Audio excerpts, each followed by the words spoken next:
Le show de moto est rendu possible grâce à la participation de Suzuki, Harley-Davidson et KTM.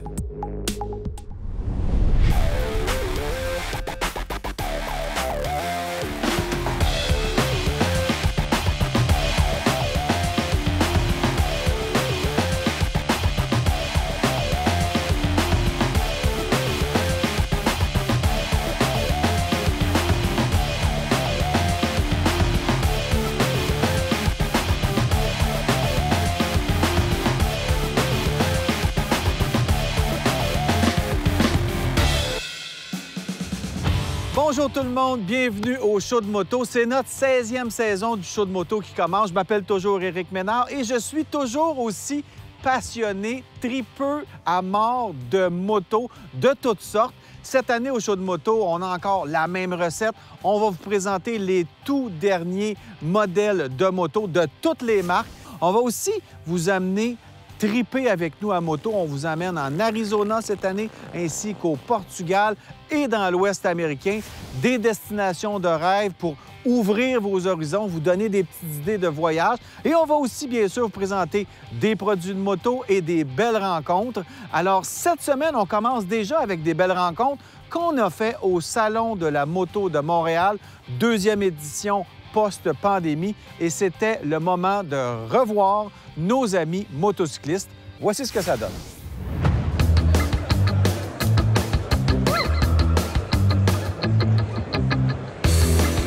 À chaque année, on rencontre souvent les mêmes visages, mais il y a du monde qui s'ajoute. On va aller leur parler pour savoir qu'est-ce qu'ils font ici au Salon de la moto de Montréal. Comment ça va, les boys? Ça va bien? Ouais, qu'est-ce que tu fais au salon? Pas de magasinage, juste du lèche-vitrine. Du lèche-vitrine? Ah oui. Ah oui. Là, tu regardes pourquoi? Une custom, une aventurière? Plus comme Easy Cruiser. Easy Cruiser pour avoir l'air cool. Tu sais comment ça se conduit, ça? Pratique avec moi. L'aimez-vous déjà, cette moto-là? Oui, j'ai une BMW, mais je l'aime bien, celle-là. Bien là, vous allez garder la BM puis acheter une Triumph. Il faut les deux. Ça en prend 5 pour être heureux? Au moins, vous connaissez ça, ouais? Oui! Une, c'est pas suffisant, ça, c'est sûr. Attends une minute, on va écouter le son du silencieux de cette moto-là. Vas-y donc encore. On l'a pogné au vol parce que c'était probablement un des gars les plus occupés, Vincent Trépanier, l'organisateur en chef. Pas mal toi qui es délégué pour organiser ça. Une portion. Comment ça va? Ça va bien, ça va bien. On est super contents. La foule est là, les exposants sont là, les manufacturiers sont venus. Il y a une belle ambiance dans la salle. J'ai l'impression que tout le monde est ici pour trouver leur prochaine moto aujourd'hui. Ça magasine. Oui, ça magasine. Il y a des beaux exposants à découvrir. Il y a des activités pour la famille aussi aujourd'hui. C'est l'Académie de pilotage Yamaha, la STACYC. Il y a le spectacle de Ben Milo aussi aujourd'hui.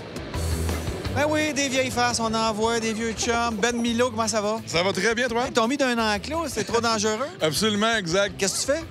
Ben, on présente des spectacles toute la fin de semaine. Les 3 jours, on est au Salon de la moto, puis on s'amuse. Puis c'est le fun, parce que là, mon fils de 5 ans commence à en faire. Fait que c'est la relève. Hey, comment tu vis ça, toi? Difficilement. Parce Non. que j'imagine tes parents, là, ils sont comme... Ah, Ouais. tu vois qu'est-ce qu'on a vécu? Oui, exactement. Puis mon gars aime le monde du spectacle, j'ai l'impression. Fait que j'ai hâte... drôle, ça. Ouais, c'est ça. J'ai hâte de voir ce que ça va donner. Il y a des jeunes. On va aller les voir.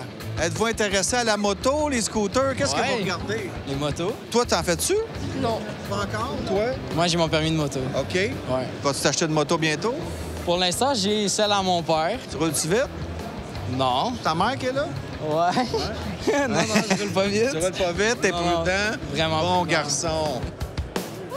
On veut faire de la relève dans la moto, ça en prend, parce que la majeure partie de la clientèle, c'est quand même des gens 50 ans et plus, 45 ans et plus, grosso modo. Oui. Est-ce que toi, tu le sens dans les gens qui arrivent ici au guichet, on voit plus de jeunes? Moi, je trouve que oui. Je trouve qu'on voit plus de jeunes. On a développé des sections aussi pour les jeunes. La section MX Paddock qui a été développée avec Jetworks, qui font la série Triple Crown au Canada. Donc ça, c'est vraiment pour rentrer les jeunes dans la moto le plus tôt possible. C'est développé spécifiquement pour la jeunesse. C'est comme partir la maladie de la moto jeune, c'est important. C'est important d'être malade de moto jeune. Ça, c'est une grande leçon de vie. de la moto. La passion de la moto. C'est presque une maladie, mais on l'aime, que si tu veux. Oui, exact. Vous, bon, qui vient signer des autographes? Toi, c'est toutes les filles qui viennent te voir? Ou, c'est-tu des petits gars qui trippent de venir un peu comme toi à un moment donné? Qui est-ce qui vient vous voir? Un peu de tout. Mettons, il y a des messieurs passionnés de la moto, tu sais, ils veulent un poster dans leur garage, des affaires de même. Mais tu sais, les kids, c'est sûr qu'on pense à la relève dans le sport. Fait que, tu sais, on essaie de les convaincre, tu sais, chercher un bike, tu sais, aller au track un peu, les académies un peu autour, tu sais. Fait que on est là pour promouvoir le sport, promouvoir les bikes, puis c'est ça, on a du fun. On essaie de parler un peu avec tout le monde. D'abord, comment tu me vendrais ça, là? J'ai 16 ans, faut-tu me vendre? Pourquoi je devrais faire du motocross? Les filles aiment ça, fait que tu cherches une blonde. mais non. Pour vrai, c'est juste un bon passant avec tes amis. Tu vas à la track et tu penses à rien que juste faire du bike. Tu rencontres plein de gens d'un peu partout qui trippent sur la même chose que toi, puis tu viens qu'à connecter. Je pense que c'est une manière de vivre ta vie, c'est une bonne manière de vivre ta vie. Moi, le salon, c'est comme un party de famille. Oui. Puis je trouve que les gars, les filles qui travaillent dans l'industrie, ils ont l'air plus pépés cette année. Oui, je trouve que oui. Puis, comme tu dis, c'est le rassemblement des motos pour la ville de Montréal. Et la province. J'ai du monde de la Côte-Nord, de partout au Québec que j'ai rencontré. Exactement. Puis je trouve que le salon de la moto, ça fait partie de la fibre culturelle de la ville et de notre province. C'est comme un peu la fin de l'hiver qu'on n'a pas eu cette année et le départ de la saison de moto. Exactement. Oui. Bien, merci pour ce signal de départ. Merci. Je te laisse aller, je sais que tu es bien occupé. On se revoit l'année prochaine. Super. Ou on ride ensemble.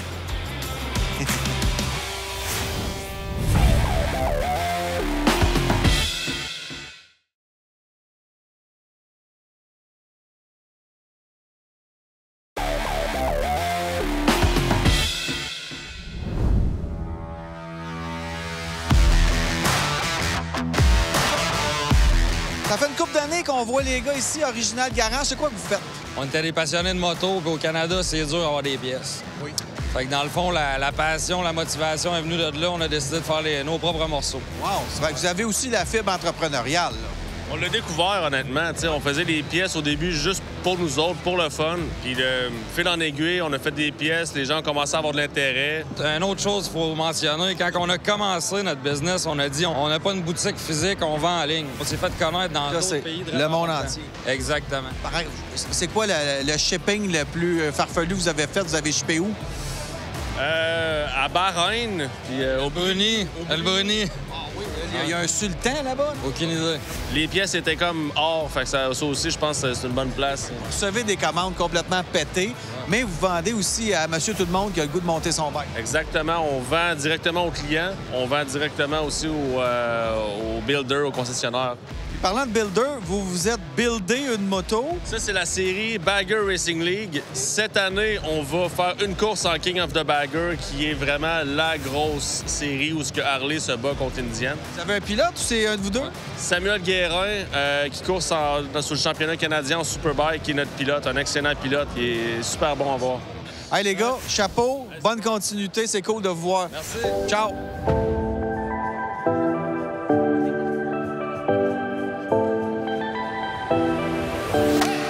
Comment ça va, Marc? Ça va super bien, Eric. T'es descendu à Montréal? Oui, pour le Salon de la moto. Pas là-dessus. Non, mais j'ai failli parce qu'il fait beau en maudit. Oui, il fait beau en maudit. Parle-moi de ton festival. Hey, c'est la 5e édition cette année, le Moto Film Fest Abitibi-Témiscamingue. On vous accueille à Rouyn-Noranda les 5 et 6 juillet à la presqu'île du lac Ossiko. Puis on fait vibrer les gens à travers des films de moto. Nous, on présente ça sur écran géant, à l'extérieur, face au lac. C'est absolument magnifique. On a des kiosques, on a un michoui, on a plein d'affaires, on a des conférenciers. Mais j'invite les gens à venir chez nous. Et pour ça, pour réussir à les inviter à venir chez nous, on organise la randonnée de la Bête Noire.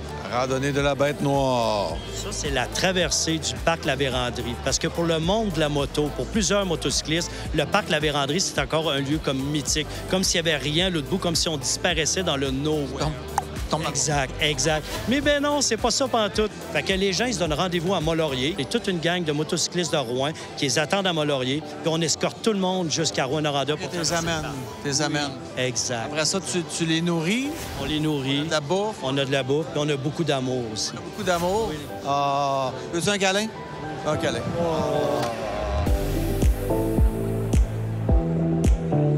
Charles-Édouard Carrier, un autre vieille connaissance.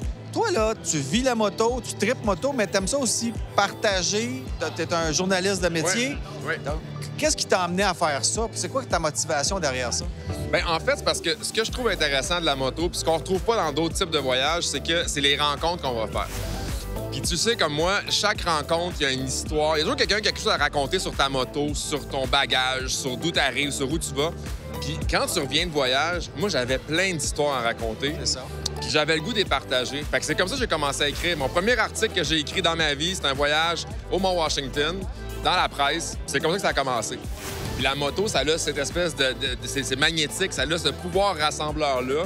Puis là, toi, tu es encore ici avec le garage. Hein? Ça commence à être pas mal un classique au Salon de la moto. Depuis 2017. Sens-tu que ça s'améliore l'intérêt ou il y en a moins? C'est une mode ou pas? Comment tu vis ça? C'est une très bonne question. Puis tu vois, on s'est posé... En fait, je me l'ai posé quand j'ai commencé à préparer la nouvelle édition du Hangar 17. C'est plus la même chose. On a commencé, on était très Café Racer, tu te souviens? C'était vraiment ça qui était le buzz en 2017. Ça a évolué vers le chopper. Puis aujourd'hui, les gens, ils veulent avoir des motos qui roulent. Tu sais, il y a un temps où c'était le fun d'avoir une moto. On a fait des voyages à la tuque ensemble. Des motos où on sait pas si on va se rendre, mais sont bien belles. Mais aujourd'hui, les gens veulent des motos qui roulent. Fait que ce côté-là, artisan, on le sent un peu moins. Ben honnêtement, mais ça reste qu'il y a toujours une nouvelle génération qui est là, qui pousse. Il y a cette énergie-là qu'on sent, puis nous, en fait, aujourd'hui, ben là, c'est ça. C'est les designers, c'est des illustrateurs. C'est encore la communauté un peu marginale, un peu en dehors du... Ouais, mais marginal, mais en même temps, tout le monde vient voir. C'est pas comme s'ils allaient au zoo, là. Ils viennent voir le monde, ils viennent triper, ils viennent s'acheter un T-shirt pour peut-être avoir un petit peu l'air cool ou d'emprunter ça. Bien, ça a toujours été ça, le côté inclusif. Mais t'as raison. Au début, c'était plus la zone party, un peu plus rock. Mais aujourd'hui, il y a de la place pour tout le monde. Puis on a des gens de tous les âges, tous les styles qui sont ici. Bon, ben, santé. On prend une courte pause du Salon de la moto de Montréal. On y reviendra la semaine prochaine. Mais après cette pause, on vous revient avec un voyage de moto double usage en Arizona avec des tripeux de voyage moto.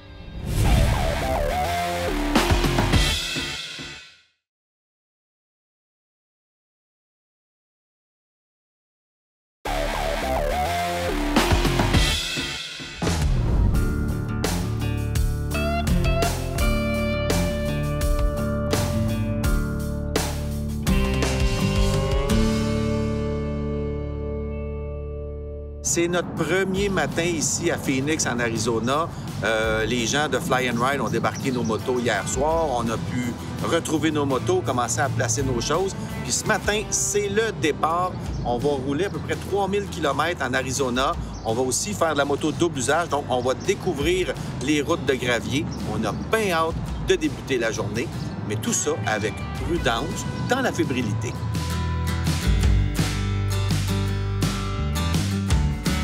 Aussi étrange que cela puisse paraître, nommer l'Arizona l'État du Grand Canyon, c'est plutôt limitatif parce que l'État a bien plus à offrir aux visiteurs que l'accès à cette merveille naturelle du monde.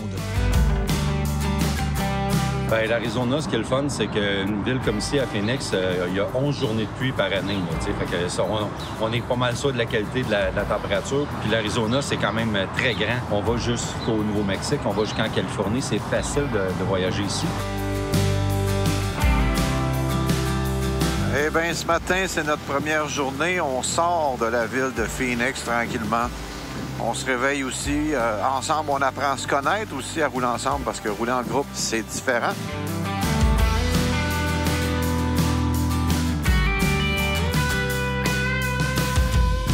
Nous autres, on a fait un trip double usage. C'est un peu risqué d'organiser ça quand même, parce que là, il faut avoir des gens qui sont capables de rouler ça.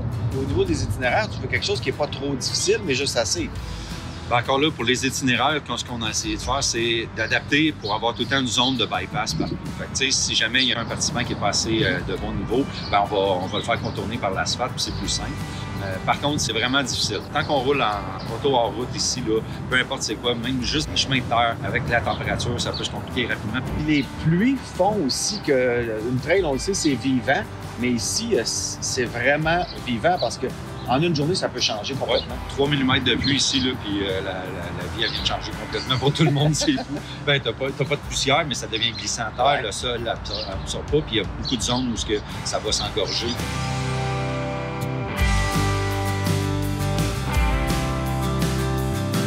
Quelqu'un qui commence en double usage puis qui veut faire la main, bien, c'est parfait. Aujourd'hui, on visite le Chiricahua National Monument. Vraiment un bel endroit. La végétation a changé un peu. On a pas mal plus d'arbres. Encore une fois, au milieu des caps rocheux comme ça. Le Chiricahua National Monument est un site faisant partie du National Park Service. Il est inscrit sur les listes de l'Union internationale pour la conservation de la nature en tant que monument naturel. Il est situé dans les montagnes Chiricahua, à environ 60 km au sud-ouest de Willcox, en Arizona. La route traversant le parc vaut le déplacement à elle seule. C'est vraiment merveilleux et on a le goût de remonter et de descendre pendant toute la journée. Eh, bon sang que c'est beau. Le soleil qui est là aussi. On a quitté l'hôtel, il faisait 13 degrés. Une heure plus tard, il fait 17. Ça réchauffe vite. On devrait avoir, encore une fois, 24, 26 degrés aujourd'hui. Donc, les nuits sont fraîches, mais les jours sont confortables. On s'habille bien le matin, puis on enlève des couches au fur et à mesure que la journée avance. On profite du paysage. Wow, wow, wow! C'est magnifique!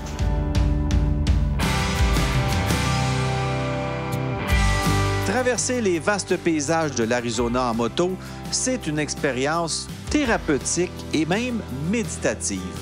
La route ouverte, les panoramas à perte de vue nous procurent un sentiment d'évasion et de détente qui permettent de se vider l'esprit et de profiter du moment présent. C'est pas mal ça qu'on recherche quand on fait de la moto.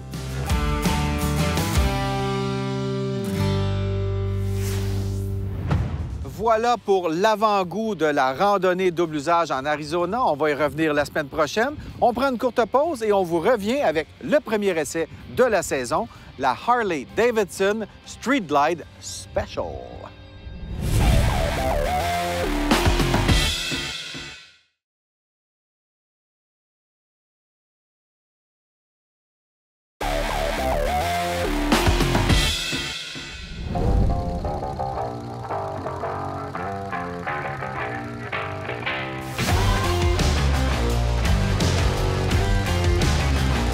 Aujourd'hui, au show de moto, on vous présente un icône de la moto américaine et de la moto dans le monde. C'est la Harley-Davidson Street Glide. Mais nous, on ne fait pas les choses à moitié et on a mis la main sur la Street Glide Special 2023. Donc, une moto très connue. Mais qu'en est-il de cette Special?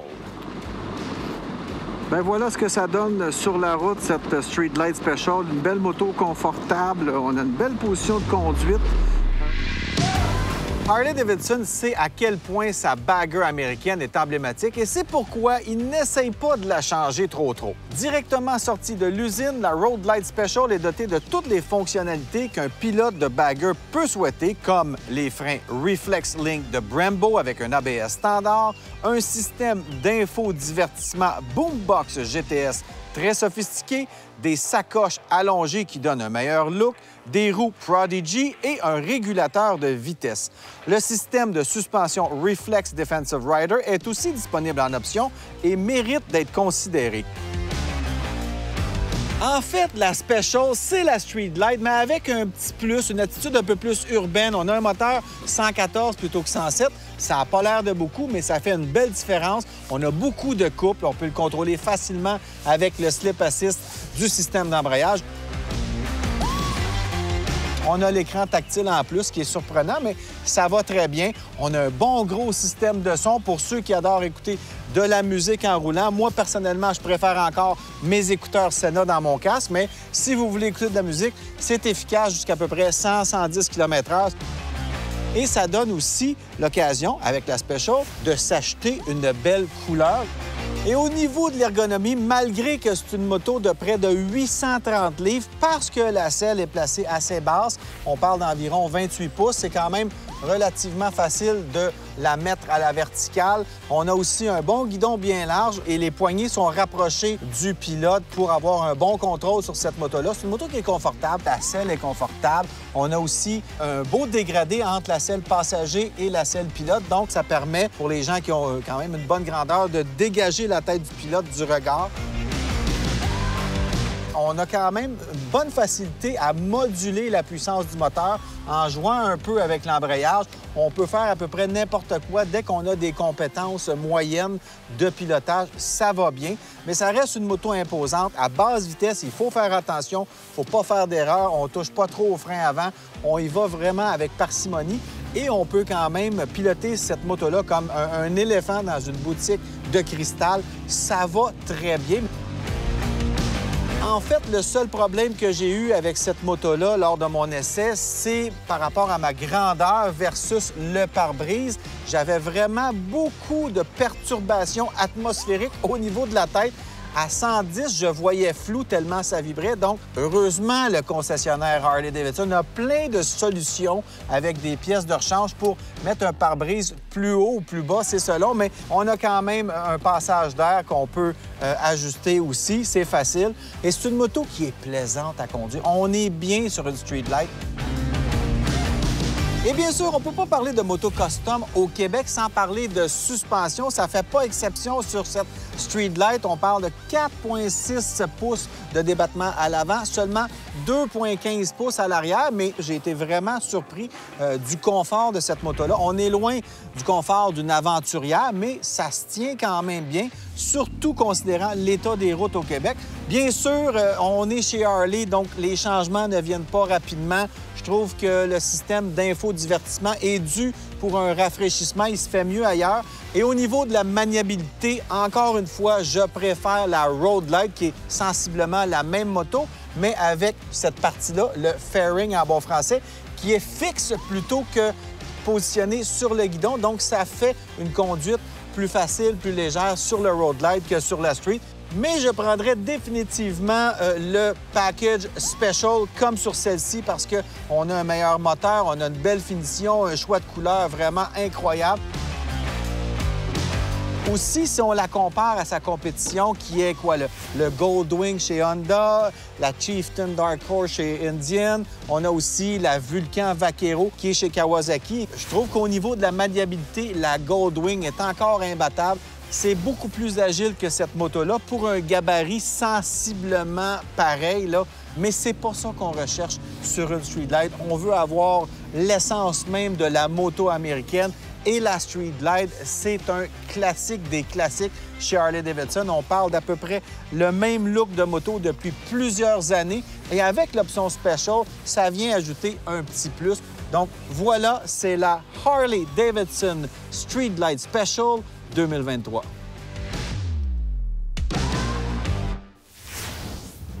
Voilà, c'est tout pour le show de moto cette semaine. On a bien hâte d'essayer le Street Glide Special 2024. En attendant, je vous convie à notre page Facebook, Le Show de moto, et aussi notre canal YouTube, Le Show de moto, pour voir ou revoir nos émissions. Et moi, je vous dis à la semaine prochaine. Bonne route!